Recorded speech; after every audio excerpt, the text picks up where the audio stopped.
We have created an incentive structure where rich women in China will come to America to intentionally have babies, and that, let's be honest, walking across that southern border are constantly streams of people who are 4, 5, 6 months pregnant, or Buck will come here young and know that if they have a baby in the United States, their odds of ever being deported from outside the United States are incredibly low, because what are you going to do? The baby is a United States citizen, even if the parent isn't. That incentive structure is completely broken. And until you address the incentives that lead people to cross illegally into the United States, you can't solve this problem. And that's a conversation almost nobody's willing to have.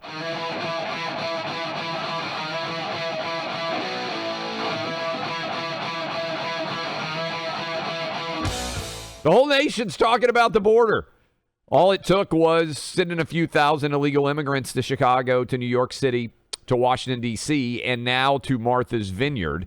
And the CNN commentator, which we're about to play, the commentators losing their minds over this is going to be really entertaining. But Florida Governor Ron DeSantis sending illegal immigrants to Martha's Vineyard. The illegal immigrants wanted to go there.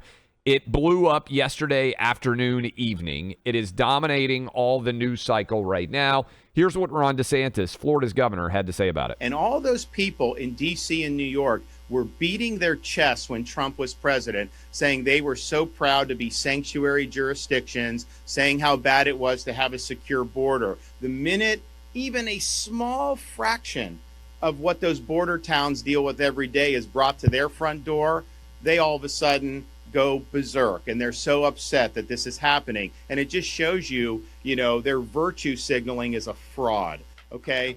They are supporting policies that are just frankly indefensible. It is not defensible for a superpower to not have any control over the territory of its country, over the borders of its country. And he inherited a situation where you didn't have this happening. And yes, we needed to build the wall. There was more that we needed to do. He reversed the Trump policies, knowing what would end up happening. And one of the reasons why we want to transport, because it's expensive if people are coming here. It taxes social services and all these other things. Yes. Makes a lot of sense. Makes a lot of sense. And it forces people to think about, okay, let's just extrapolate a little bit. If 11,000 migrants in the city of New York, according to New York's very progressive mayor, is breaking the social services system here, what do 5 million of those migrants spread across the United States? How does that work? Who's picking up that tab?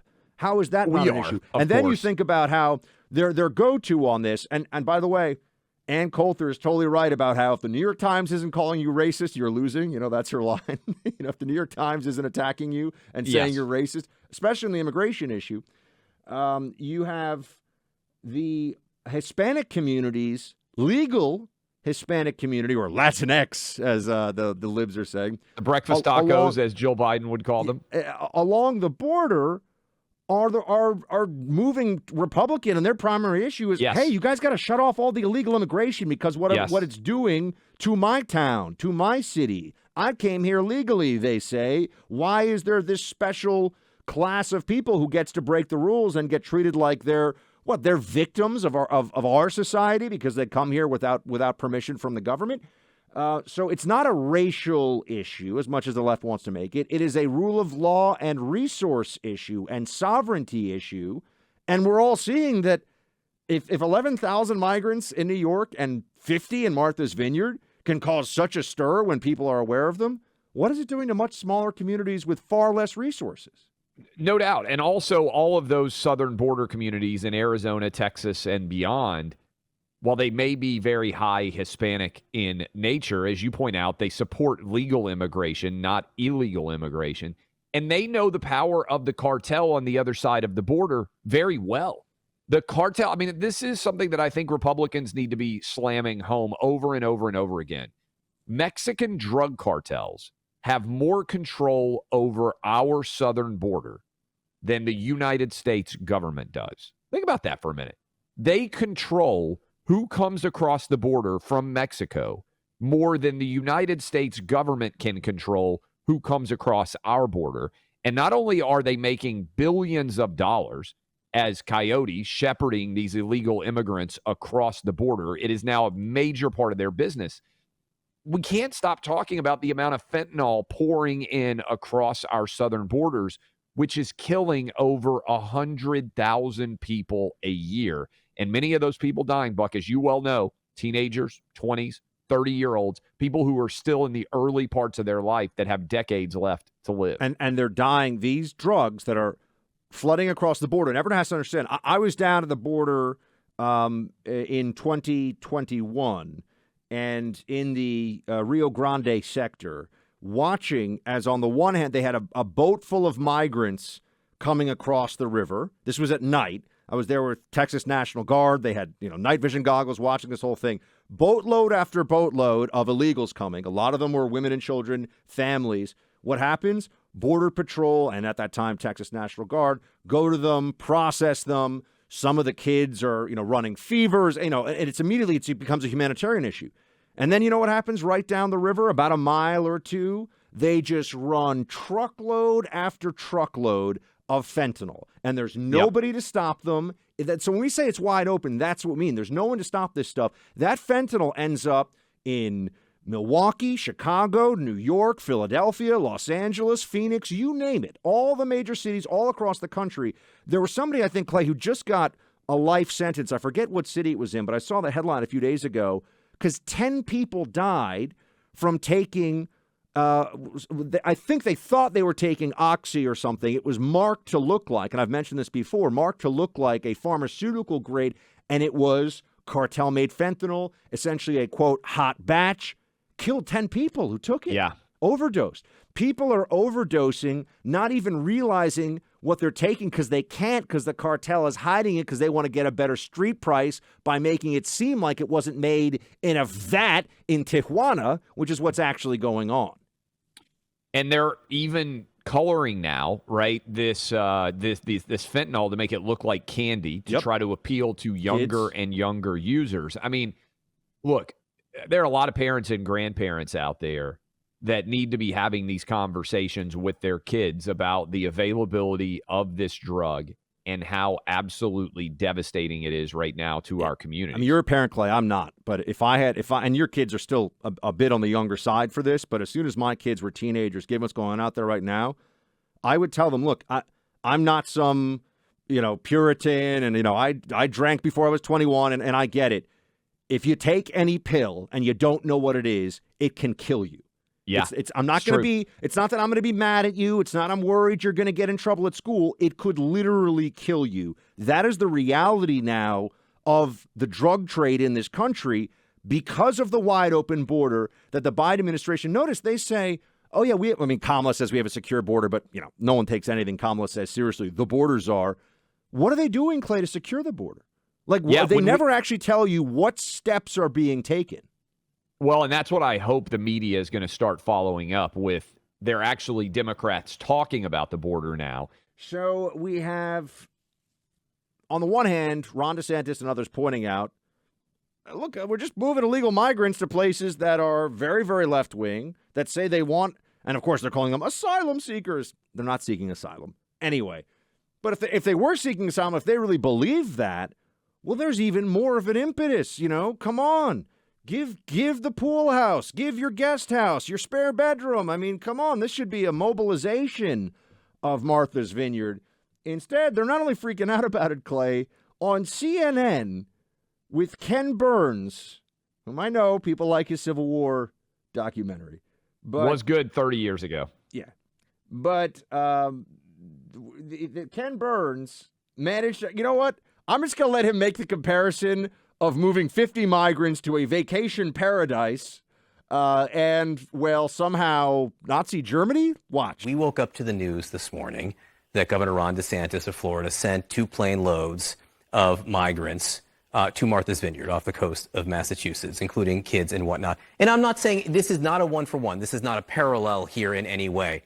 But it does address some of the same themes that are part of this documentary. Well, Kevin, I it's wonder if you can the explain. abstraction of human life. It's basically saying that you can use a human life that is as valuable as yours or mine or Lynn's, and to put it in a position of becoming a political pawn in somebody's authoritarian game. This is the coming straight out of the authoritarian playbook. And what we find in all our films is that the themes that we engage in the past are present today. And so when you look at the story that we're telling of the U.S. and the Holocaust, you understand that the time to save a democracy is before it's lost.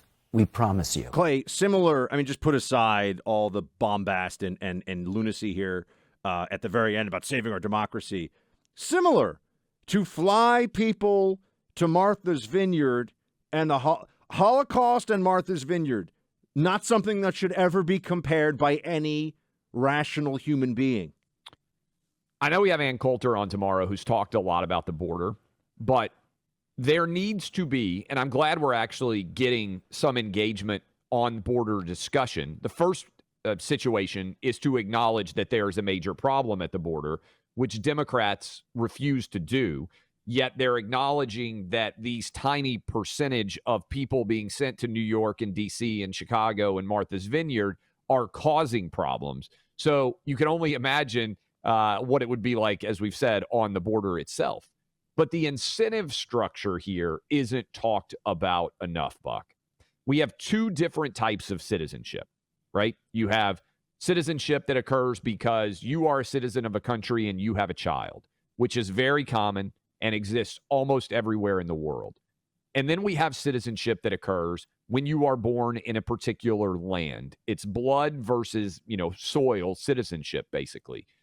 Almost no countries have what the United States does, which is birth citizenship. If you cross this border, even if you come illegally and have a child here, that child is an American citizen. The reason, nobody even talks about this, Buck. Do you know why we have this? It doesn't exist in Europe. It's like a footnote in a judicial opinion. It's actually never, the anchor baby phenomenon, it's never been dealt with by the Supreme Court. It should be dealt with by the Supreme Court.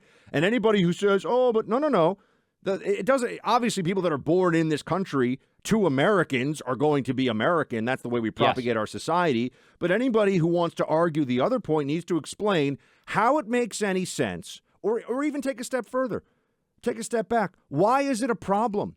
Why is it actually a crime for, and it's predominantly Chinese tourists who are doing this. In California, they set up these birth tourism hotels where people from China come here 9 months pregnant, have a baby here, go back to China, and then when their child is raised and they want to send them to Caltech, they want to send them to Harvard, wherever, U.S. citizen. It is lunacy. And everybody knows it, but nobody talks about it. Nobody will talk about it. And do you know why it exists? First of all, it doesn't exist in Europe. It doesn't exist in Asia. So to your point, Buck, if you wanted to, if you were a mom and right now you're listening to us and you're 8 months pregnant, you were like, hey, I want to, travel to China or Japan or South Korea, and I want to have a baby there so that my kid can have dual citizenship. They don't do it. You can't fly over to Paris and be like, hey, I want my kid to be born in France so they will be French and also American. The reason why this exists, it pretty much only exists, this citizenship on soil, pretty much only exists in the United States and Latin America and Canada, North and South America. The reason why it exists is because in an effort to get people to move to the colonies, all right, this is the legacy. This is why it exists in North and South America. The countries that were founding these colonies, it's a legacy of colonialism. They were saying, hey, your kid will still be British if you go and get on this boat and go over to the American colonies. If you go to Brazil, your kid, I think it was Portugal or whatever, your kid will still be considered Portuguese. That's why we even have this soil citizenship idea in the first place. So if we really want to have a conversation about how to solve things at the border, first of all, obviously you need the security to keep people from coming in, but we also must discuss the incentive structures that exist for people to be trying to make this trip. What the people that believe in effectively the anchor baby phenomenon as legal, they actually point to the 14th Amendment, right? So, and they'll say all persons born or naturalized in the United States and subject to the jurisdiction thereof are citizens of the United States and of the state wherein they reside. This was a post-Civil War action to make sure that the freed slaves are citizens, and to make this very clear, it is now applied to people who show up on a tourist visa and have a baby here intentionally and then leave the country for... Think about how crazy that is, that we have created an incentive structure where rich women in China will come to America to intentionally have babies, and that, let's be honest, walking across that southern border are constantly streams of people who are 4, 5, 6 months pregnant, or Buck will come here young and know that if they have a baby in the United States, their odds of ever being deported from outside the United States are incredibly low, because what are you going to do? The baby is a United States citizen, even if the parent isn't. That incentive structure is completely broken. And until you address the incentives that lead people to cross illegally into the United States, you can't solve this problem. And that's a conversation almost nobody's willing to have. The 14th Amendment was about freed slaves being full and equal citizens in this country. Made perfect sense, was the moral thing, the right thing. Of course, it should not mean somebody flies here, stays in San Francisco or New York or wherever for a week, has a baby, goes to their home country, and 18 years later, they're like, guess what? This person's an American. Really? It's true. That's not what it should mean. Exactly. And there should be a discussion about the incentive structure that we're creating for that to occur. And if you think, oh, my God, that's super racist. Well, is all of Europe, is all of Asia, is much of Africa where all of this applies and you don't become a citizen just by being born on the soil, so to speak? It's a big discussion. It needs to be happening.